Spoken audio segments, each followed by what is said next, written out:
तो दिलाते दिलाते कहने लगे राव साहब बड़ा किला ढा के आए हो। तो मैंने कहा जी मैं तो लोगों के आशीर्वाद से बड़ा किला ढा के आया ना, मेरी कहानी मत थी, लेकिन थारा भी काटा काट गया है। तो इसलिए बड़ा खुश सा हुआ। ऐसा नहीं बचा अगर जिसमें उसकी हिस्सेदारी ना मिली हो। तो वो कहने लगे कांग्रेसी बोले ये कोई सबका साथ सबका विकास थोड़ी है। तो मैंने कहा रोहतक के लगे करते जब सबका साथ सबका विकास था। तो भाई जिसमें टैलेंट है वो नौकरी लग जाए, उसके लिए ग्राउंड खाली है। पहले तो दामाद लगता था, भतीजा लगता था, कुछ और लगते थे, लेकिन आज तो सब लगते हैं। राइट का निशान लगाया, उस पे भी केस चला रहा है, सारे गांव पे केस चला रहा है। वाल है वही भी तोड़े जाते हैं। कौन तोड़ते? ये जिसमें की वगैरह कर सकते हैं, और तो वाल भी तोड़े जाते हैं वहाँ। नाम नहीं दे क्यों वाल भी आप जाकर देखोगे कि रिपोर्ट भी लिखवा रखी है वाल वगैरह की। रेवाड़ी के विधायक लक्ष्मण सिंह यादव अक्सर अपने बयानों को लेकर चर्चा में रहते हैं।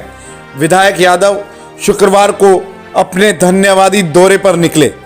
गांव चांदावास में विधायक ने एक रोचक किस्सा सुनाया।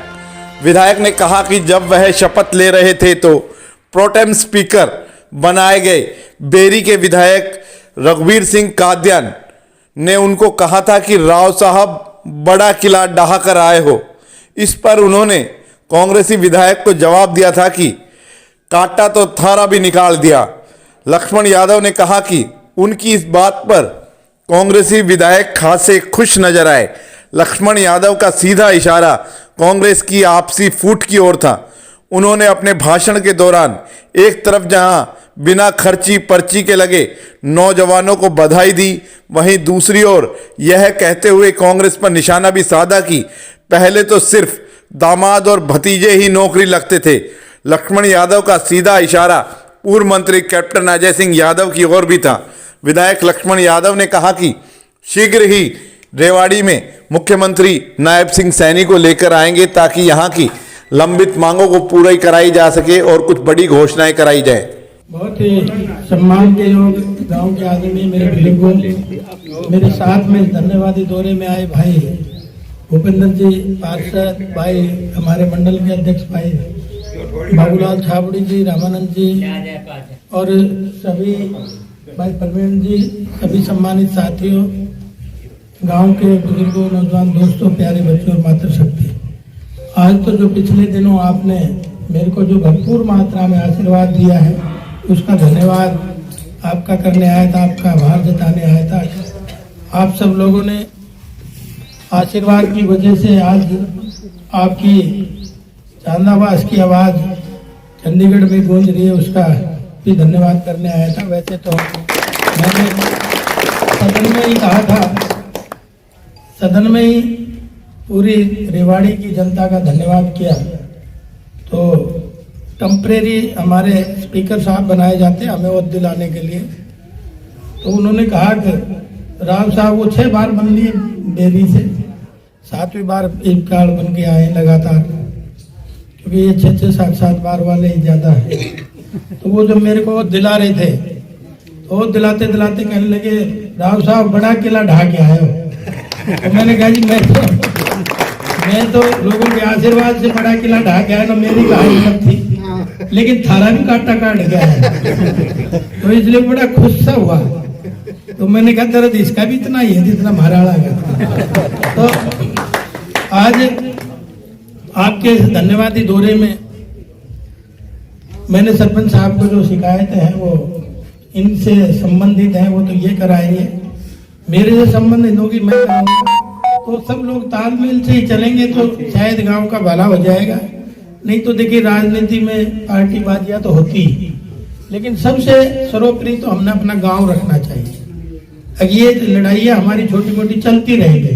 वोट सरपंच की पड़ेगी तब पार्टीशन हो जाता है, आगे पड़ती है तब पार्टीशन हो जाता है, विधायक की पड़ती है तब हो जाता है, एमपी की पड़ती है तब हो जाता है। लेकिन गांव को जरूर सर्वोपरि मानो। भाई इस हमारी लड़ाई में कहीं गांव का तो नुकसान नहीं हो रहा, हमारे बच्चों का, आने वाली पीढ़ियों का तो नुकसान नहीं हो रहा। इस बात को जरूर समझौते में रखना।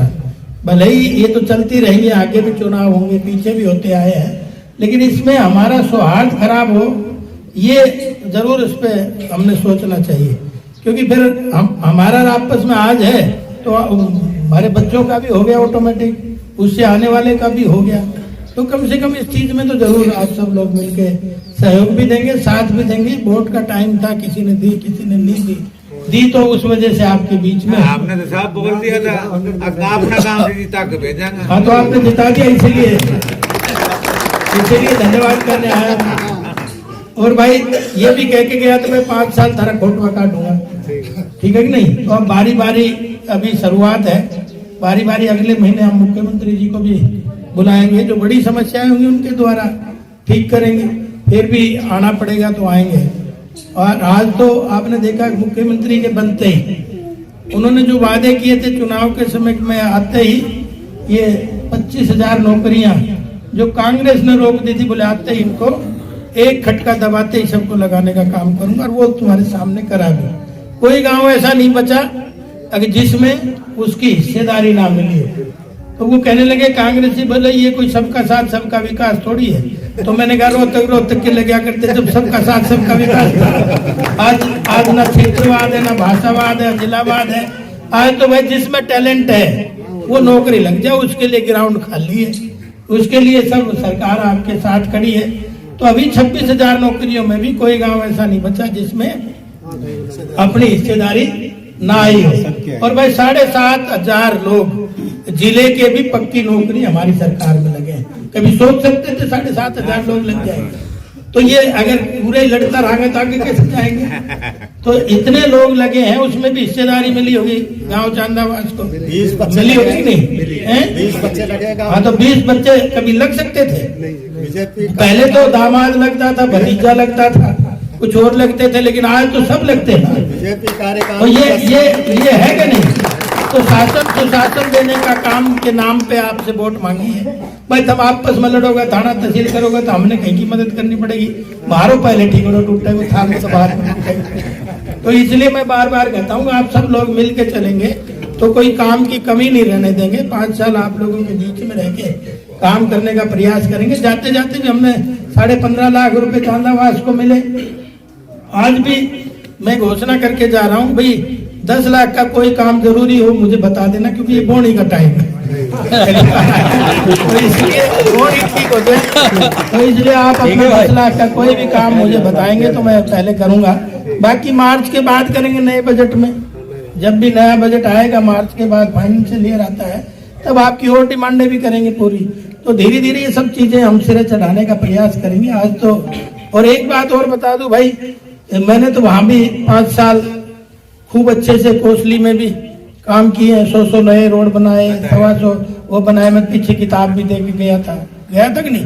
तभी तुमने मेरे ख्याल में मेरे को आशीर्वाद दिया अच्छा मेरा बैल है, अच्छा कमाएगा। तो इसलिए आप सब लोगों का आशीर्वाद और जो भाई सम्मान सूचक पगड़ी आपने बांधी है, निश्चित तौर पे बांधने वाला इसकी कीमत जानता है, लेकिन बंधवाने वाला भी आपको वादा दे के जाता है। आपकी आन बान शान की इस पगड़ी को कभी कम नहीं होने दूंगा, इसका सम्मान बढ़ाने का काम करूंगा।